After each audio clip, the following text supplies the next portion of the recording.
It's August 5th, 2010. We're in the Atacama Desert in northern Chile. This is one of the driest, most barren places on Earth. Deep beneath this desert, 33 men are working their shift in the San José copper and gold mine. The mine is old, over 100 years, and it has a bad reputation. It was shut down just a few years earlier after an accident. Despite its history, it was reopened. The men working there know the risks, but they need the jobs. They are digging for copper, nearly 700 meters underground.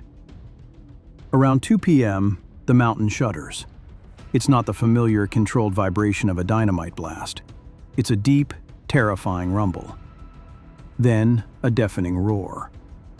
High above them, a single massive block of diorite rock, twice the weight of the Empire State Building, shears off from the mountain, comes crashing down, sealing every exit and ventilation shaft. A pressure wave of dust and pulverized rock blasts through the tunnels. The ventilation systems die. Everything goes black.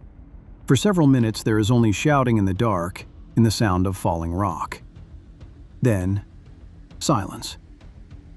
Luis Urzua, the shift supervisor, switches on his helmet lamp. He starts calling out names, taking a roll call in the choking dust. Incredibly, all 33 men are accounted for. They are alive, but they are trapped. Urzua gathers the men and leads them through the dark tunnels until they reach a small reinforced room known as the refuge. This room was designed as an emergency shelter, built to protect a few men for just a few hours. Now it is a tiny prison for 33.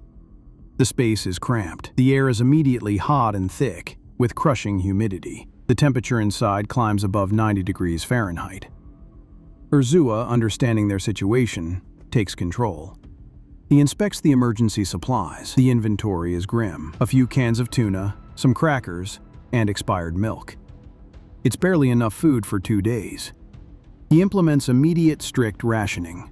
2 spoonfuls of tuna, a sip of milk, a bite of cracker, and a morsel of peach every 48 hours. This is no longer just a shelter. It's a battle for survival. Above ground, there is chaos. The mine's owners, the San Esteban Mining Company, react slowly. They tell the anxious families who rush to the gate that it was just a small collapse and that rescuers are on their way. The families don't believe it. They know this mine's history. They feel something far worse has happened. They refuse to leave. They build a makeshift camp at the mine's entrance. It starts with a few tents, a bonfire, and handwritten prayers. It quickly grows into a small village, complete with Chilean flags. The media names it Campamento Esperanza, Camp Hope. The incident becomes a national crisis. President Sebastián Piñera transfers control of the rescue to Codelco, the state-owned mining company. But the initial reports from his experts are devastating. The mine is geologically unstable. The main entrance is completely blocked. The chances of finding the men alive are less than 1%. For the next 17 days, there is only silence. Rescuers work blind. They have a general idea of where the refuge is, but they are aiming for a tiny target 700 meters down. It's like trying to hit a single coin from the top of a skyscraper. 8 large bore drills hammer into the earth. One after another, they miss. The hard rock shatters the drill bits. At Camp Hope, the mood darkens.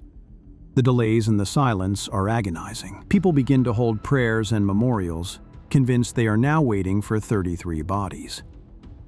Deep below, the situation is desperate. The 33 men are slowly starving. The hunger is unbearable. Their bodies are weakening. To survive, they drink dirty, contaminated water from the underground tanks and drainage pipes. Despair sets in. Some men write goodbye letters to their wives and children, tucking them into their boots, hoping their bodies will eventually be found. Tensions rise out over the small rations. Urzua works to maintain a routine, to keep order. Then, on August 22nd, day 17, something changes. A drill operator on the surface, listening closely, feels something different. It's not the usual grinding of rock. It's a rhythmic tapping. Someone is hitting the drill bit from below. He freezes and calls his supervisor. They listen. It's a clear, deliberate pattern. They have made contact. They painstakingly pull the long drill string all the way back up. As the drill bit emerges from the borehole, they see something attached. A plastic bag tied on with electrical tape. Inside is a folded piece of paper. A cameraman focuses on it as Mining Minister Lawrence Goulbourne unfolds the note. He reads the message, written in bold red marker, and his hands begin to shake. He runs to President Piñera. At Camp Hope, Piñera holds the note up for the cameras, his voice cracking with emotion as he reads the 7 words. "We are well in the refuge, the 33 of us."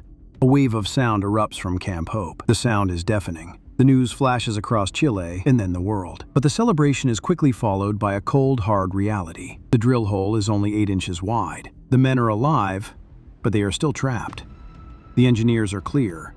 Drilling a new shaft wide enough to extract a person will take months. The mission changes instantly from rescue to long-term survival. A tiny borehole becomes their lifeline. Rescuers design long plastic capsules called palomas, the Spanish word for doves, to send supplies down. The first palomas carry high-energy glucose gels and rehydration tablets. The men have lost an average of 20 pounds each. Only after their bodies stabilize do rescuers send down solid food, medicine for the painful fungal infections on their skin, and, most importantly, letters from their families. The men read the letters by their helmet lamps and weep. The Chilean government assembles a team of experts, including NASA engineers and psychologists, who work with submarine crews. Their job is to keep 33 men healthy and sane in a hot, dark box for months. They send down high-powered lights on a timer to simulate day and night. They establish a video communication line. Inside the mine, the miners organize themselves. Mario Sepulveda, known for his charismatic personality, becomes the group's TV host, sending energetic video diaries to the surface. Yanni Barrios, who had some medical training, becomes the de facto doctor, giving vaccines and monitoring their health.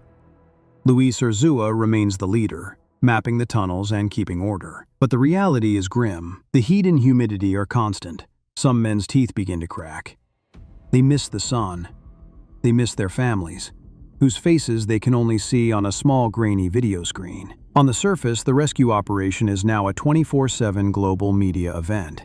The engineering challenge is immense. They have to drill a new shaft, 700 meters deep and wide enough for a man, without causing another collapse.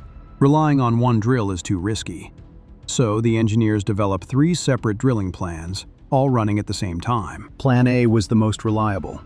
It used a slow, steady drill that would grind a small hole, then be pulled up and replaced with a bigger bit to widen it. It was the safest option, but also the slowest. Plan C was the powerhouse. It used a massive oil rig drill, extremely strong and fast. Its size made it difficult to control and a risky choice in the unstable rock. Plan B was the middle ground. It used a faster, more flexible drill, normally meant for water wells. Its key advantage was that it could widen its own hole as it drilled, saving precious time. The engineers bet on Plan B, but it was still a gamble. It had to drill at a precise angle to hit a small workshop near the refuge. This meant the miners had to help from below. As the Plan B drill hammered the rock above them, they worked in shifts around the clock, clearing thousands of pounds of falling rock and debris. For weeks, they lived with that constant, deafening roar, a sound that was both terrifying and a sign of hope. Then, on October 9th, day 66, the roar of Plan B stopped. Dust filled the workshop. And then, the drill bit broke through the ceiling. The miners erupted in cheers. They cried, they hugged. They painted the drill bit with the red, white, and blue of the Chilean flag. They finally had a way out. On the surface, engineers inspect the borehole with a camera. It's stable. It's time. They had already built a custom rescue capsule, a narrow steel cage just wide enough for one man, painted in the colors of the Chilean flag. They named it Phoenix, after the mythical bird that rises from the ashes. On the night of October 12th, 2010, day 69, the final rescue begins. An estimated 1 billion people around the world are watching on live TV. The air at Camp Hope is electric. First, a rescuer, Manuel Gonzalez, must go down. He is lowered 700 meters into the darkness. When he steps out of the capsule into the refuge, the miners cheer. He is the first new person they have seen in 69 days. Then the ascent begins. The first miner chosen is Florencio Avalos. He climbs into the Phoenix, and the capsule door is sealed. He begins the slow 20-minute ride to the surface. The winch groans. The capsule emerges into the night air. The door opens. Avalos steps out. He's pale, but he's standing. He falls into the arms of his young son, hugs his wife, and then embraces President Piñera. The crowd at Camp Hope is deafening. One by one, the others follow. The rescue is a masterpiece of engineering, but also a display of human spirit. Mario Sepulveda emerges, jumping out of the capsule with a bag of rocks from the mine, leading the crowd in a cheer. Jaime Sanchez, the youngest miner at just 19, steps out looking dazed. Esteban Rojas, who had promised God he would get married in a church if he survived, immediately kneels in prayer. The operation continues flawlessly all through the night and into the next day. Finally, 22 hours after it began, the Phoenix comes up for the 33rd and final time. Luis Urzua, the shift leader who had guided his men through 69 days of darkness, is the last man out.